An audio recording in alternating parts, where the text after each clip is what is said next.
Welcome to Brainstorm MTG. I'm ELD, and this is Fast Effect. That's double speed Magic the Gathering with commentary. This was filmed at Scholars Games in Brockton, Massachusetts, and this is part of our Wednesday night Legacy series. We also have a monthly Legacy series, definitely worth traveling down for if you're from anywhere around here in Massachusetts area. We have the 28th of April here coming up this weekend, a dual land tournament. Going to be giving away cards like Underground Sea to the top 8. And leading out is a Bloodstained Mire, fetching out a Bayou, and that's going to be Dark Ritual. Brian going to force a will that. I believe maybe reading this as Storm. And another fetch. Also getting a Bayou.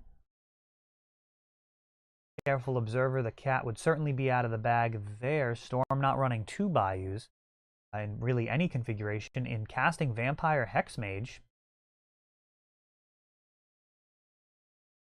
Going to be in Merit Lageville very soon here. Got a Dark Depths in hand along with a Thespian Stage.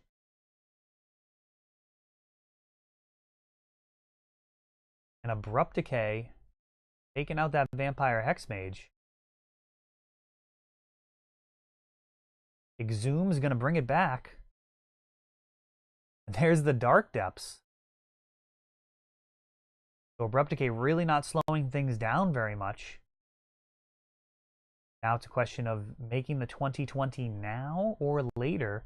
Just different things to play around. I think you gotta put pedal to the metal here. Make the 2020 and get that chump blocker out of the way. There he is. Cabal Therapy. Tidespout, Shardless Agent, and Food Chain. Looks like things were very, very dangerous there. Actually could have been out of that game completely.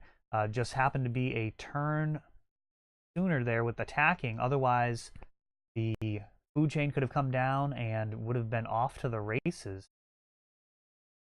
Tidespout Tyrant could have done a lot of problem solving for Brian's side of the board, but it was not to be.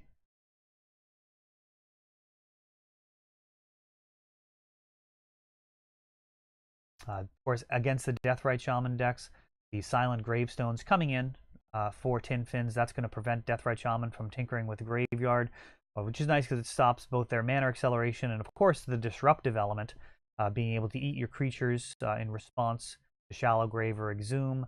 And, of course, the inevitability that the card brings just by being able to drain 2 damage per turn. So it's really important to stop Deathrite with this deck. Maybe a little counterintuitive for those unfamiliar with the format, seeing as how small Deathrite Shaman seems to be in terms of its incremental effect. But being able to disrupt the graveyard is extremely powerful. Setting up the graveyard is a difficult thing to do, and when it gets disrupted, the risk-reward ratio really starts to fall apart. Part of the reason why graveyard strategies are popular is because of the difficulty in disrupting them. Looks like Children of Korlis in the hand. Shallow Grave looks like it's actually a keep here. Not sure where this hand is going to go, but it's actually going to be draw, then discard Griselbrand. Very interesting.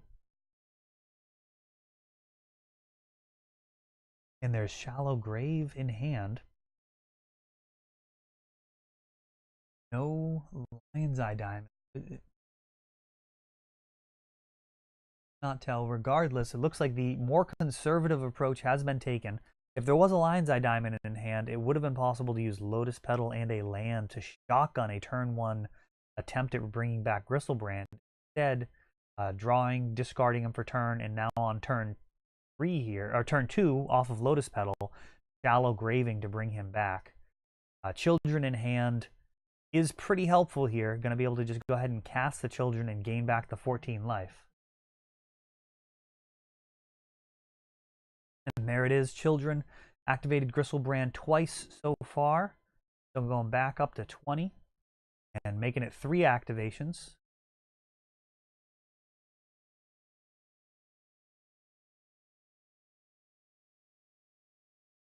And now 4 activations. So the next time around, Children's going to gain 28 life. That is going to start to get into, let's say, out of control territory for Brian. 3 Lion's Eye Diamonds opens up a lot of possibilities out of the sideboard. Baleful Strix so far holding back Griselbrand from attacking. Getting that extra 7 life. There's a Unburial Rites at the front of the hand. Lion's Eye Diamond, totally fine. Both getting the Unburial Rites into the graveyard for flashback and enabling the white mana. Really a question of how much mana do we want floating? Do we want to use that other Lion's Eye Diamond? Can have 2 of any color mana floating here. One of those will crack for white. And then the other mana is either going to be green or black, depending on if Shallow Grave effects or Living Wish is what we're going to be banking on. I'd imagine going to go with black.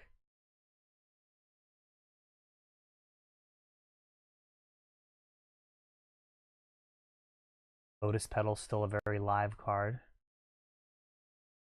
Really, Lotus Petal will just blow this game wide open. There it is. There is a Lotus Petal.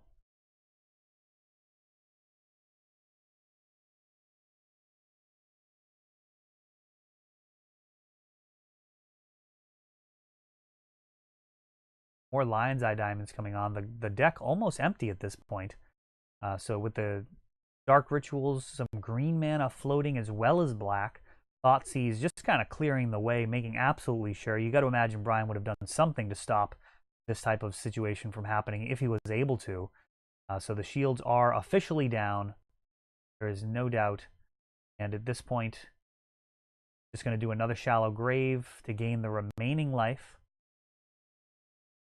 Make sure that we can do all of the Griselbrand activations necessary. And Living Wish with the floating mana. Respond, cracking Lion's Eye Diamond for that blue needed to cast Lab Maniac. There he is. And then just go ahead and drawing the rest of the deck for another combo finish with Tin Fins. That's all for this one. If you enjoyed the video, please help grow the channel by subscribing.